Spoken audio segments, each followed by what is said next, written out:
Hello viewers, আসসালামু আলাইকুম। আপনারা অনেকে আমাকে মেসেজ করেছেন যে বিজিডির আবেদন কবে থেকে শুরু হবে, কিভাবে আবেদন করতে হবে। অনেকে আবার বলছেন যে আমরা পরিশোধে কাগজপত্র জমা দিয়ে আসছি, আমাদের আবেদন হবে কি হবে না। তো সেই সম্পর্কিত আজকের আমার এই ভিডিওটি। আমি প্রথমেই বলে রাখি যে দেখেন, এখনও বিজিডির অনলাইন আবেদন শুরু হয়নি। ঠিক আছে, এখনো পর্যন্ত বিজিডির আবেদন শুরু হয়নি, তবে আশা করি কিছুদিনের মধ্যেই বিজিডির আবেদন শুরু হবে। তবে এই সম্পর্কিত কিন্তু একটি নোটিশ প্রকাশিত হয়েছে, যেখানে আপনাদের মানে যে সকল সুবিধাবঞ্চিত নারীরা আবেদন করতে পারবে সেই বিষয়ে তারা অবগত করেছেন। দেখেন, বয়স সীমা 20 থেকে 50 বছরের মধ্যে যারা আছেন তারাই শুধুমাত্র এখানে আবেদন করতে পারবেন। অর্থাৎ যাদের 20 বছরের একদিনও যদি কম থাকে তারা আবেদন করতে পারবেন না। আবার 50 বছরের যদি একদিন উপরেও থাকে বয়স হয়, তাহলেও কিন্তু এখানে আবেদন করতে পারবেন না।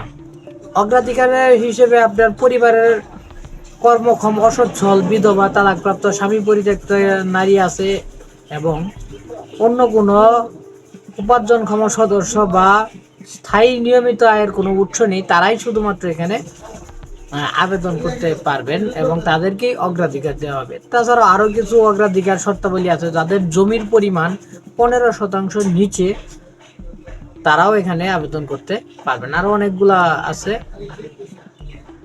অগ্রাধিকার, কিন্তু আমরা একটু অন্তর্ভুক্তি অযোগ্যতা, অর্থাৎ যারা আবেদন করলেও লাভ হবে না, এরকম একটা নির্দেশনা এখানে প্রকাশিত হয়েছে। দেখেন, যেটা ইতিপূর্বে আমি বলেছি যে 20 বছরের নিচে এবং 50 বছরের উপরে, 20 বছরের নিচে এবং 50 বছরের উপরে যারা আছেন তারা কিন্তু এখানে আবেদন করতে পারবেন না। আরেকটা আছে, 2 নম্বরটা হলো সরকারের চলমান অন্য কোনো সামাজিক নিরাপত্তা কর্মসূচি প্রকল্পের উপকারভোগী। অর্থাৎ আপনারা যদি সরকারের চলমান, যেমন 15 টাকা, বর্তমান 15 টাকা কেজি চাউলের যদি কেউ কার্ডধারী থেকে থাকেন, তারা যদি বিজিটি কার্ডের জন্য আবেদন করেন, অবশ্যই তাদের আবেদন গ্রহণযোগ্যতা পাবে না। এখানে আবার আরেকটা আছে, দেখেন, 2019, 2020 এবং 2021, 2022 চক্রের কার্ডধারী যারা, মূলত 2021 অর্থাৎ পূর্বে যাদের বিজিডি কার্ড ছিল, যারা সুবিধা পেয়েছেন, তারা এইবার আবেদন করলেও কিন্তু লাভ হবে না। তারাও এখানে আবেদন করলে আপনারা পাবেন না। ঠিক আছে, আরও কিছু অন্যান্য শর্তাবলী আছে। দেখুন, একটি পরিবারে কেবলমাত্র একটি বিজিডি কার্ড পাবে। ঠিক আছে, নির্বাচিত মহিলাগণ বিনা শর্তে এবং বিনামূল্যে বিজিডি কার্ডটি পাবে। এই বিজিডি কার্ডের জন্য কোনো প্রকার টাকা পয়সা কোনো কিছু দেওয়া লাগে না।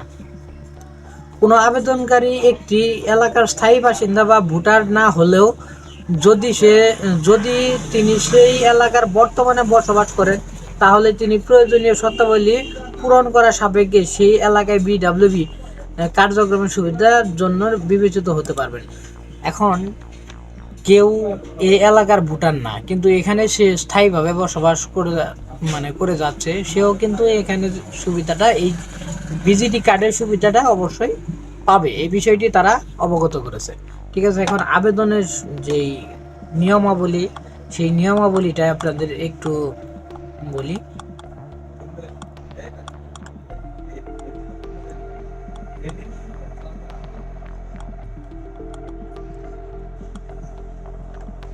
এই আবেদনটি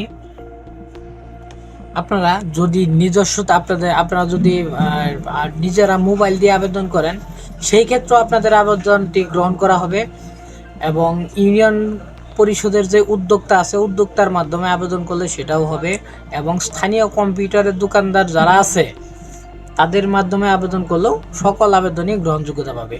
এখন মাঝে মধ্যে অনেকেই প্রশ্ন করছেন যে আমরা তো বিজিটি কার্ডের জন্য পরিশোধে কাগজপত্র জমা নিয়েছে, আমরা তো টাকা সহ পরিশোধে, আবেদনের যে টাকা সেই টাকা সহ আমরা পরিশোধে জমা দিয়েছি, তাহলে আমাদের আবেদন কি হবে?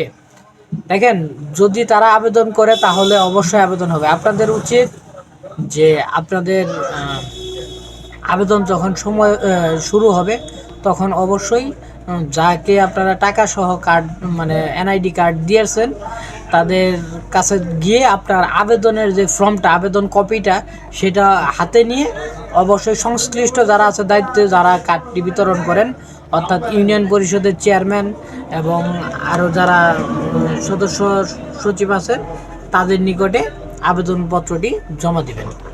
ঠিক আছে, আজকের মতো এইটুকুই। আবেদন শুরু হলে অবশ্যই আমি আপনাদের নতুন ভিডিও দেওয়ার চেষ্টা করব। ভালো থাকবেন সকলেই। আসসালামু আলাইকুম।